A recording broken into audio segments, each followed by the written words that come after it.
बोलिए लंबोदर भगवान की जय।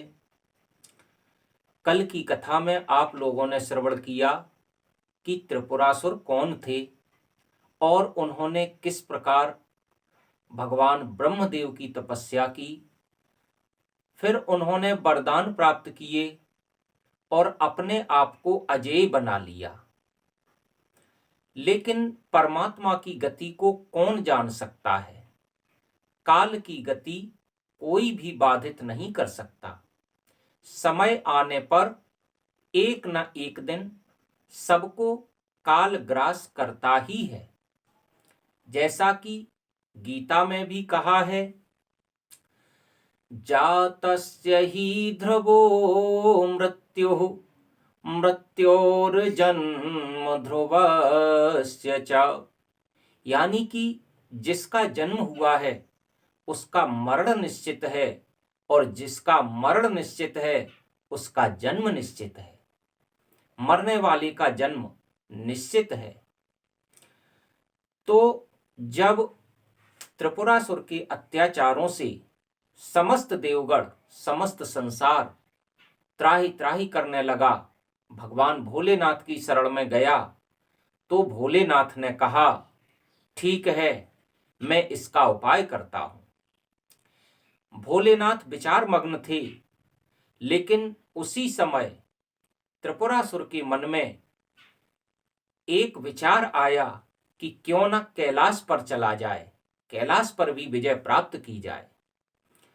तो त्रिपुरासुर कैलाश पर चला गया और जैसे ही भगवान भोलेनाथ के पास में बैठी हुई मैया पार्वती पर उनकी नजर पड़ी तो निश्चित रूप से उनके मन में विकार उत्पन्न हो गया।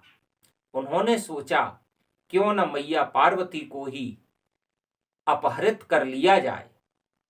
ऐसा मन में सोचकर उन्होंने भगवान भोलेनाथ से युद्ध करने की चेष्टा की।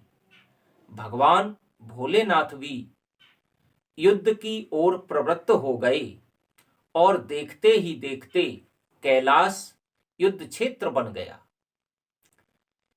युद्ध क्षेत्र जब बन गया तो निश्चित रूप से भयंकर युद्ध हुआ। अब उस युद्ध का क्या परिणाम हुआ, ये जानने के लिए आज की कथा सत्र में प्रवेश करते हैं। 1 मिनट भगवान नाम चिंतन करते हुए तत्पश्चात कथा में प्रवेश करेंगे। नमस्ते ब्रह्म रूपाय विष्णु रूपाय ते नमः। नमस्ते रुद्र रूपाय करिरूपाय ते नमः। विश्वरूप स्वरूपाय नमस्ते ब्रह्मचारिणे।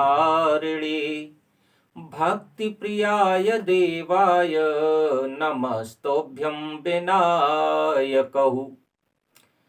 भगवान विघ्नेश्वर को नमन करते हुए आज की कथा सत्र में प्रवेश करते हैं। जब त्रिपुरासुर और भगवान भोलेनाथ का भयंकर संघर्ष हुआ तो त्रिपुरासुर की विजय हुई।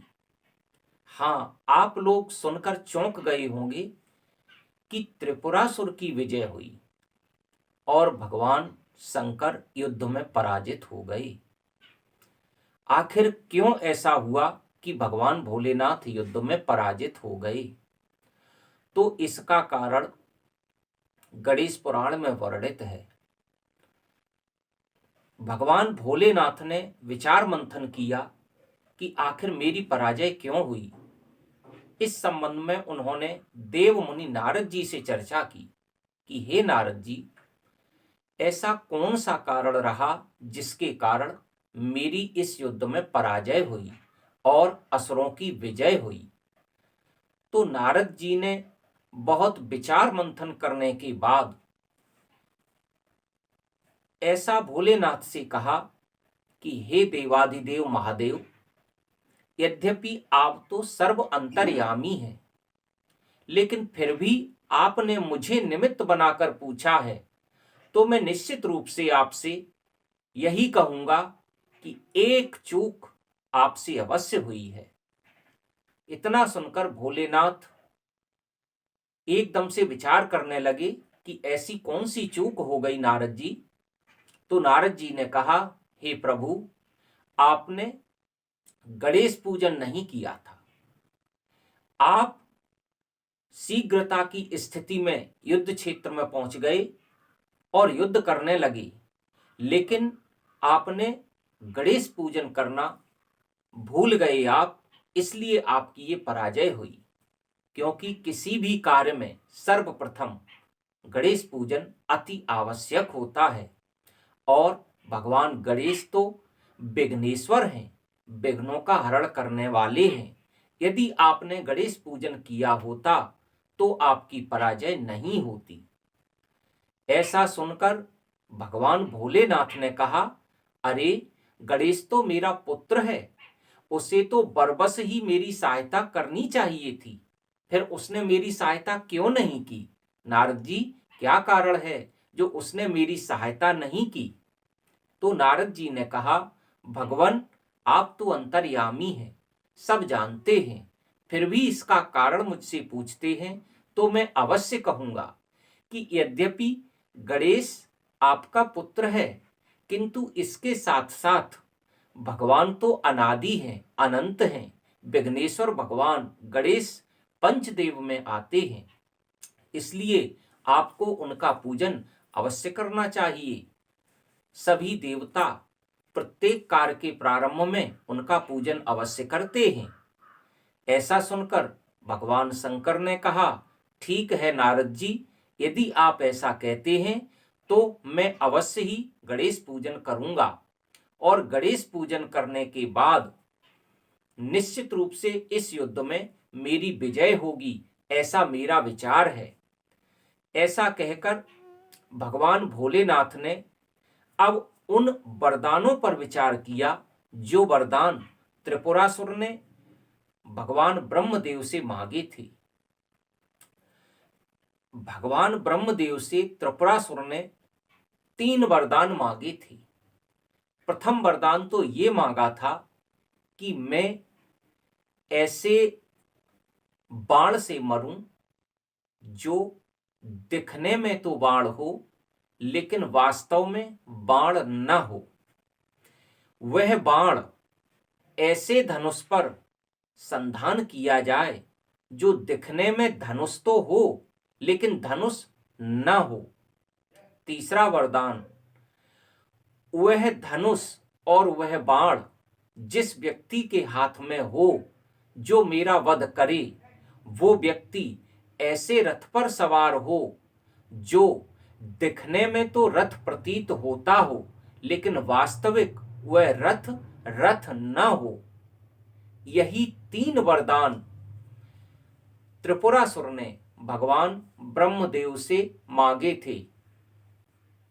तो निश्चित रूप से इन वरदानों को बचाव करते हुए भगवान भोलेनाथ ने गणेश भगवान से पूछा कि हे गणेश, मुझे ये बताइए कि मैं त्रिपुरासुर का वध करने के लिए उत्सुक तो हूं, किंतु ऐसा रथ जो दिखने में तो रथ हो लेकिन वास्तव में रथ ना हो। दूसरी बात, ऐसा बाण तो हो जो दिखने में बाण हो लेकिन वास्तविक बाण न हो। और मैं जिस धनुष पर ऐसा बाण संधान करके त्रिपुरासुर का वध करूंगा, वह धनुष भी दिखने में धनुष प्रतीत होता हो लेकिन वास्तव में वो धनुष न हो। ऐसे धनुष का और ऐसे बाण का और ऐसे रथ का निर्माण कैसे किया जाए, ये समस्या जब सामने उत्पन्न हो गई तो भगवान गणेश ने विचार मंथन किया।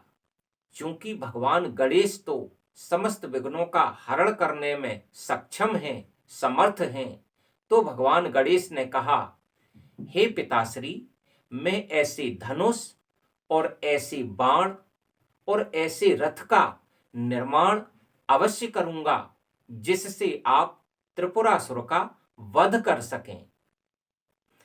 अब भगवान गणेश ने जब विचार मंथन किया तो उन्हें एक युक्ति सूझी और उसी समय उन्होंने समस्त देवताओं के समक्ष ये घोषणा की कि मैं वह रथ, वह बाण और वह धनुष निर्मित करने में सक्षम हूं जिससे त्रिपुरासुर का वध हो सकता है, लेकिन इसके लिए मुझे देवशिल्पी विश्वकर्मा जी की आवश्यकता है।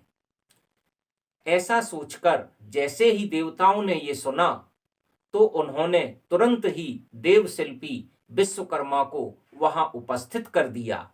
तत्पश्चात भगवान गणेश के अनुसार देवशिल्पी विश्वकर्मा जी इन वस्तुओं का निर्माण करने लगे और कुछ समय के बाद उन्होंने इस प्रकार के रथ, इस प्रकार के धनुष और इस प्रकार के बाण का निर्माण किया।